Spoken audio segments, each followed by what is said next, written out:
e contradições em Brasília. Calicut resulta de uma coordenação inédita entre equipes. Correios, governo e oposição batem boca sobre depoimentos. A senhora é funcionário fantasma da Assembleia? Opa, vem cá. Corre. Por que a senhora não quer falar? Há quantos anos nós, brasileiros, tentamos entender por que motivo somos um país com tantos escândalos financeiros e políticos? Bancos quebrados, dinheiro bloqueado, rombos no orçamento, desvios de verbas. É vasto o vocabulário que tenta justificar injustificáveis transações com o nosso dinheiro. Tô indo agora mais uma vez entregar o dinheiro. Depois vocês vão ver a sequência desses capítulos. A Operação Lava Jato puxou o novelo sem fim da corrupção praticada no Brasil. Expôs os meandros da propina e desnudou os caminhos do dinheiro ilícito. Mas um mergulho na história brasileira mostra que esse tema tão espinhoso nos persegue há muito tempo. Começou na época da colônia, persistiu no Império e se manteve em alta na República. O passado nos ajuda a entender que a corrupção se manifestou de diversas formas e que corruptores e aqueles que são corrompíveis foram incansavelmente criativos quando o assunto foi se beneficiar de verba pública. 1, 2, 3, 4 maços. Quem vai ajudar o Arquivo N a contar essa história é o pesquisador e escritor Laurentino Gomes. A corrupção não existe por acaso. A corrupção é um jogo de conveniência. Se existe um Estado que se deixa corromper, existe uma sociedade que corrompe, que é corruptora. Corrupção? E o senhor não vê nada de mal nisso? Vê que o Brasil que mais tem é corrupto. O senhor não se importa de ser incluído nisso? Ah, mas eu já me acostumei com isso. Basta de corrupção nesse país! Eu acho que tem uma cultura da corrupção instalada na história brasileira, na forma como o Brasil se constituiu. Porque a corrupção ela é natural na história humana. Todos os países com maior grau, menor grau, têm histórias de corrupção.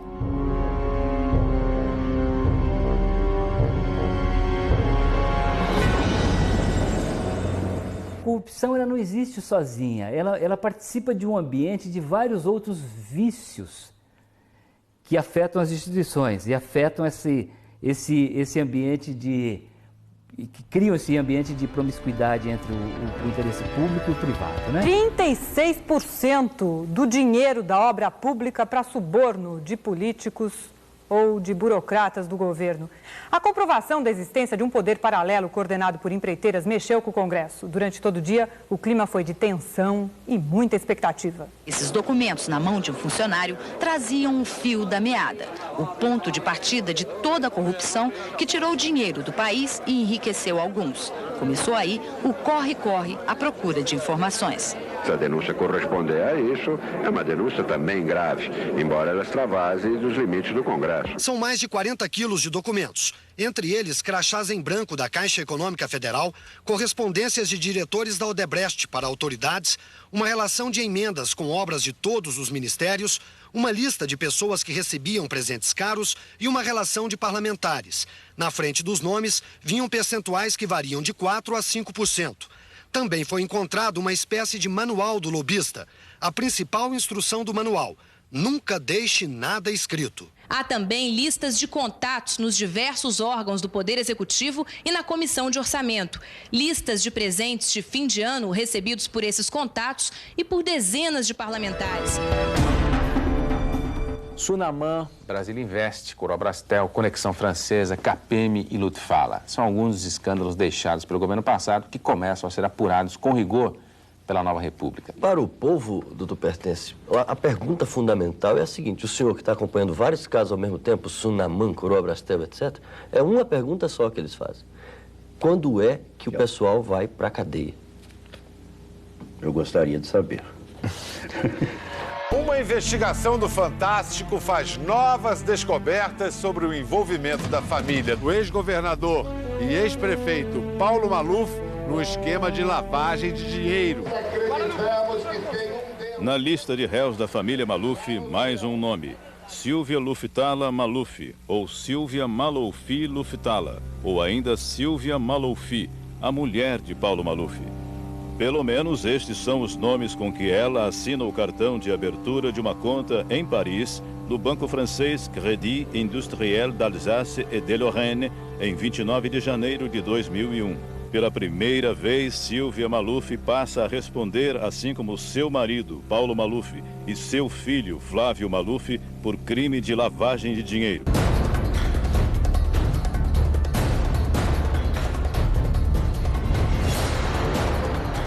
Está no Diário Oficial de março de 75 que o senhor é acionista da SA Fiação e Tecelagem Luftfala. O senhor confirma?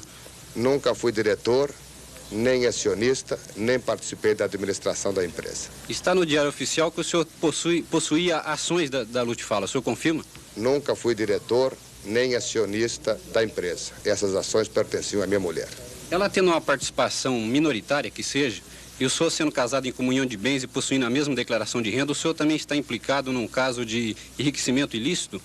Nunca fui acionista, nem diretor da empresa, nunca participei da gestão da empresa. Não é por falta de leis que o Brasil se tornou um país corrupto. Sempre houve leis que coibiam, isso desde a época da colônia. Havia regulamentos da coroa portuguesa que normatizavam como os seus funcionários deveriam agir, como o governador de Angola deveria se comportar, como é que ia ser distribuídos os recursos públicos e tal. Isso nunca impediu a corrupção. Recife, cidade das lembranças coloniais, é hoje centro moderno, progressista e sede da Sudene. Somente em 1972-74, os investimentos federais na Amazônia e no Nordeste corresponderam a $1,5 bilhão de dólares anuais. A sessão do Conselho Deliberativo foi convocada em caráter extraordinário para o anúncio de mais 100 bilhões de cruzeiros que serão aplicados no Nordeste. Mais da metade desses recursos representam a anistia para os pequenos lavradores e o adiamento das dívidas dos médios e grandes proprietários rurais que tiveram prejuízos com a seca. Aparece um novo personagem no sertão do Nordeste, o flagelado fantasma. A Sudene descobriu muita gente que se passa por flagelado para ficar com a verba da seca. As irregularidades foram constatadas por uma comissão de técnicos da Sudene, Emater e Secretaria de Agricultura da Paraíba.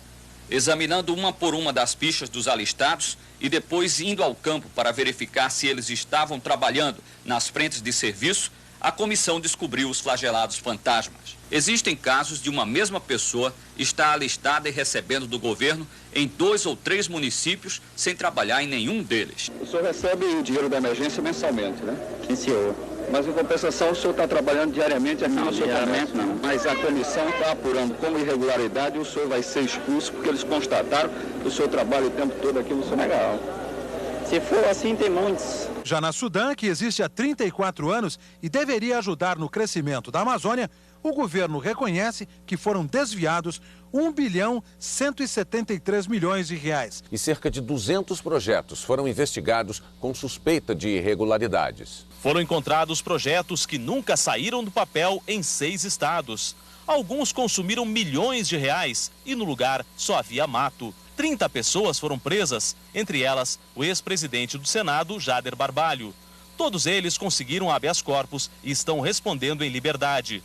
Por causa das fraudes, foram extintas a Sudã e a Sudene, a Superintendência de Desenvolvimento do Nordeste. O Brasil sempre teve corrupção endêmica. A polícia decidiu investigar os responsáveis pelo desvio do dinheiro da seca em Santa Maria da Boa Vista, no sertão de Pernambuco. O dinheiro que deveria ir para as frentes de emergência ia para o bolso de parentes e protegidos dos políticos. O primeiro caso de nepotismo aparece na certidão de nascimento do Brasil, que é a carta de Pero Vaz de Caminha.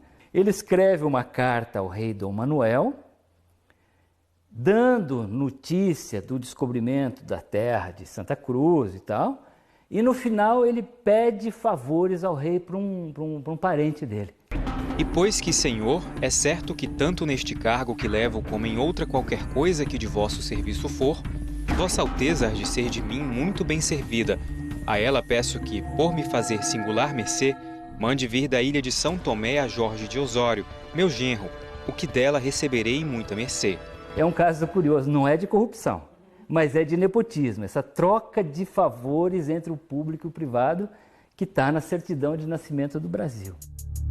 Em 1979, foi divulgado na imprensa acusações contra o filho do então ministro Golbery de Couto Silva sobre negócios envolvendo terras em Goiás. Na época, um jornalista perguntou ao ministro se ele iria responder às denúncias que haviam saído nos jornais. Ele disse que não e justificou: aqui no Brasil levam 15 dias para esquecer. Eu não vou contribuir para levar em 16. Isso já faz 40 anos. Será que alguém ainda lembra do ministro Golbery?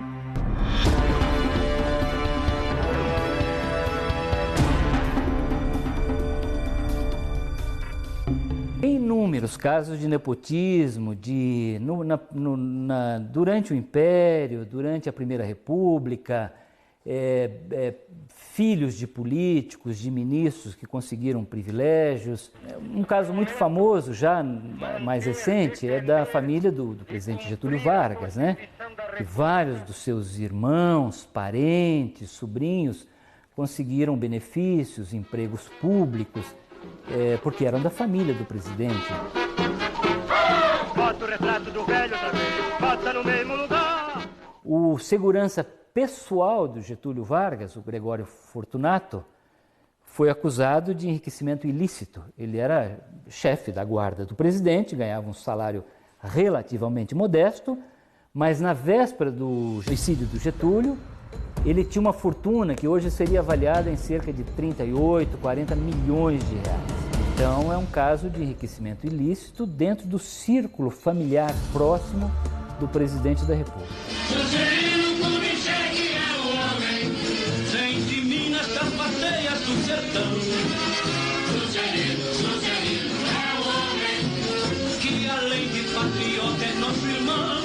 Eleitos a 3 de outubro de 1955, os senhores Juscelino Kubitschek e João Goulart saltam do carro sob aplausos populares. O presidente Juscelino Kubitschek mudou a capital do Rio de Janeiro para Brasília. Foi uma façanha construir uma cidade daquele tamanho, com aquela importância política no Cerrado, num lugar onde não havia nada até então. Ele fez as obras muito às pressas e houve muita denúncia de corrupção, de favorecimento de empreiteiras na construção de Brasília. Ali cheguei numa noite chuvosa e vi deslumbrado o espetáculo da cidade. Ali eu tive realmente a sensação daquele semeador da Bíblia que pôde ver e ter a felicidade de ver a seara que ele plantou dando fruto. Isso fez com que o Jânio Quadros fizesse toda uma campanha eleitoral denunciando a corrupção. Aliás, o símbolo da campanha dele era uma vassourinha de prata, que o Gingo falava, né? Varre a corrupção no Brasil, coisa assim. Varre, varre, varre, varre, varre, varre, vassourinha. Varre, varre a bandalheira. O Brasil tem 30 anos, se muito, de democracia. Então nós estamos aprendendo a democracia, aos poucos. Democracia é um aprendizado, demora. Eu fiquei junto à opinião pública como o maior ladrão desse país. Assis Paim Cunha aparece nos arquivos primeiro como um grande empresário. Quem não lembra dos comerciais festivos do grupo Coroa Brastel?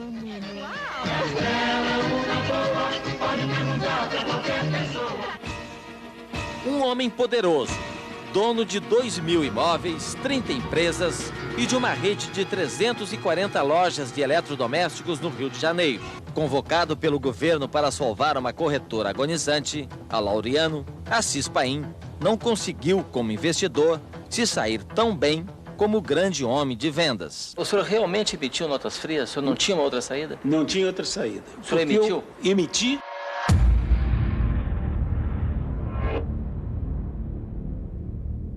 Aqui está o trabalho de 2 comissões de inquérito do Banco Central e um inquérito instalado pela Polícia Federal, além do depoimento de 2 ex-ministros de Estado, Delfim Neto e Hernani Galveias, indiciados no processo.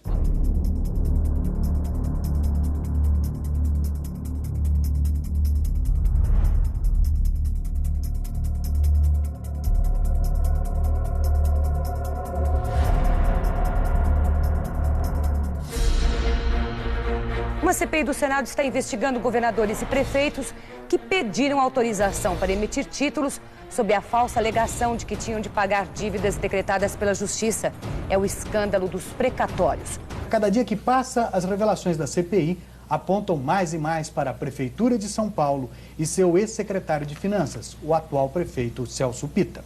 No começo, o grande culpado era Wagner Ramos. O ex-funcionário da Secretaria das Finanças da Prefeitura paulistana parecia o único responsável por todas as maracutaias dos precatórios. E o prefeito Pitta agiu rápido. Garantiu que não tinha nenhuma relação com o Banco Vetor, não sabia do envolvimento do seu assessor com a instituição e demitiu Ramos sumariamente. Mas surgiram outros indícios de que o Banco Vetor e seu dono, Fábio Naum, não eram totalmente estranhos ao prefeito Celso Pitta. Na época secretário de Finanças, Celso Pitta autorizava o Banco do Brasil a vender 70 milhões de reais em títulos da dívida da Prefeitura paulistana. Para quem? Por coincidência, para o supostamente desconhecido banco do igualmente desconhecido banqueiro. As investigações da CPI indicam que operações como essa teriam, entre outras coisas, servido para que o ex-prefeito Paulo Maluf, padrinho político de Celso Pitta, pudesse levantar irregularmente mais de 600 milhões de reais para suas obras. Obras que foram as grandes responsáveis, em última instância, pelo sucesso de seu governo à frente da Prefeitura paulistana. Sucesso usado para fazer seu sucessor, o correligionário e ex-funcionário Celso Pitta.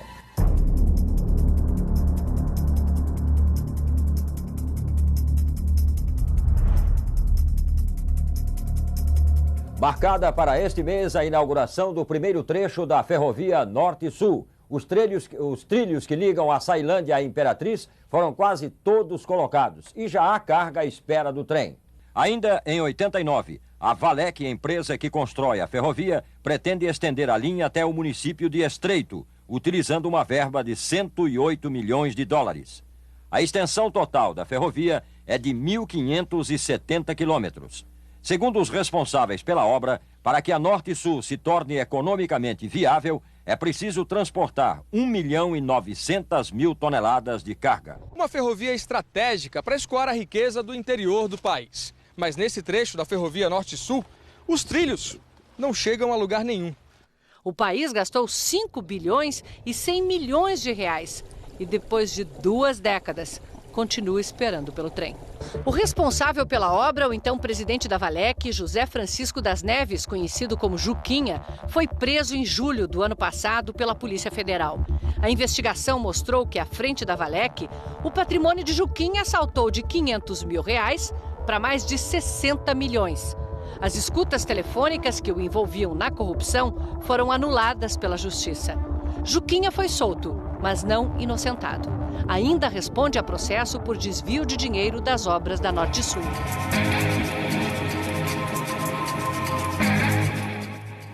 Então outros escândalos devem vir por aí.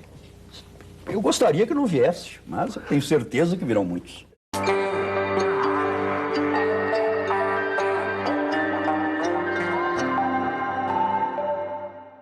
O Brasil quer moralização, teu voto é Collor nessa condição.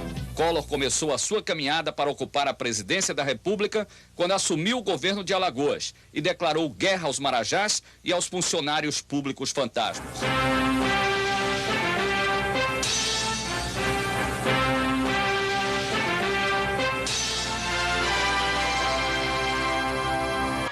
O Brasil da democracia, ou seja, pós-redemocratização, ele foi testando as diversas receitas que se apresentaram. Então a gente pegou e elegeu no primeiro momento, no impulso, um sujeito como Collor, o pai dos descamisados, que era um herói, era um Floriano Peixoto, né? E a gente acreditou que a solução seria um salvador da pátria. Aí descobre que era um sujeito profundamente corrompido e não tinha a menor capacidade de fazer nada. A história brasileira é assim, repleta de exemplos de corrupção e de promiscuidade, de toma lá da cá. Os moradores deste vilarejo são vítimas de um dos golpes mais gritantes dos últimos tempos. Eles foram enganados pelos anões do orçamento. E o caso dos anões do orçamento, ele gerou muita repercussão porque ele ocorreu logo depois do impeachment do presidente Fernando Collor. Então o país tinha passado por uma redemocratização, havia uma esperança de que num ambiente de democracia nós conseguiríamos rapidamente organizar o Estado brasileiro, que ele seria um Estado eficiente, um Estado justo, um Estado honesto, ético. E eu acho que os brasileiros que tinham lutado tanto pelo fim da ditadura militar, pela redemocratização, ficam muito assustados em ver que num ambiente de liberdade, de voto direto, o toma lá da cá persistia. O povo de Ipirá contava com verbas liberadas pelo governo para a reforma de suas casas e escolas. Passados 5 anos, eles continuam esperando o dinheiro que foi direto do cofre da União para o bolso de alguns congressistas. Um dos acusados é o ex-deputado João Alves. As casas inacabadas das vítimas contrastam com a sólida estrutura do patrimônio do ex-deputado. Até eu deixar esse orçamento, eu realmente vi dificuldade financeira. Depois eu deixei e abandonei e esqueci, Deus me ajudou e eu ganhei dinheiro. Acusado de comandar o esquema de fraudes na Comissão de Orçamento, o deputado João Alves tentou convencer os deputados de que é o homem mais sortudo do mundo. Tudo que ganhou, segundo ele, veio da loteria. Então o senhor não sabe quantas vezes ganhou? Foram muitas vezes, eu não sei. O deputado João Alves foi bastante modesto nas contas. Na verdade, segundo os registros da Caixa Econômica, só esse ano ele ganhou 56 vezes na loteria, principalmente na Sena, com um prêmio total de 230 milhões de cruzeiros reais. A Caixa suspeita que o deputado comprava bilhetes e cartões premiados, pagando ao ganhador um valor superior ao prêmio original. Eu ganho quase toda semana. Deus ajuda uns e não ajuda outro, ele deve estar com inveja disso. Quase todos os casos de desvio de dinheiro público têm em comum a participação de políticos que fazem emendas ao orçamento da União. O grande objeto de desejo de deputados e senadores é uma vaga na Comissão de Orçamento, porque é lá que está o dinheiro das obras públicas. 95% do dinheiro do orçamento são carimbados, têm destino certo, não podem ser mexidos. Mas os 5% que sobram são disputados à tapa. Quanto mais dinheiro para as emendas conseguir, mais prestígio tem o parlamentar. Para o economista Everardo Maciel, que já foi secretário da Receita Federal, os políticos de Brasília deixam de discutir os grandes temas nacionais para virar um vereador federal. Ou seja, ele quer saber o seguinte: quanto eu posso tirar da União para a minha base? Para Maciel, qualquer estratégia de combate à corrupção vai falhar se o sistema que alimenta o suborno, a manipulação das licitações e o superfaturamento das obras continuar. Isso sempre houve. Então, se a gente voltar, por exemplo, na história da corte de Dom João no Rio de Janeiro, 2 dos seus principais auxiliares, que seria o equivalente hoje ao ministro, que é o Joaquim José de Azevedo, o Visconde do Rio Seco, que era responsável pela uxaria real, como se fosse a dispensa do rei, e o Bento Maria Targini, que era responsável pelo tesouro público, eles se enriqueceram de tal forma no exercício dos seus cargos, evidentemente cobrando propina e vendendo benefícios, que quando Dom João voltou para Portugal, em 1821, eles foram proibidos de desembarcar em Lisboa pelas cortes constituintes, porque eles eram sinônimo de corrupção no Brasil, naquela época. Eu não estou dizendo que o brasileiro é corrupto, mais corrupto do que qualquer outro país do mundo. Eu estou dizendo assim que o brasileiro no dia a dia aceita práticas de corrupção e de promiscuidade no interesse público e privado que ele condena quando ele observa num deputado, num senador, num governador, num ministro, como se a elite brasileira fosse corrupta, o Estado brasileiro fosse corrupto e a média da sociedade não.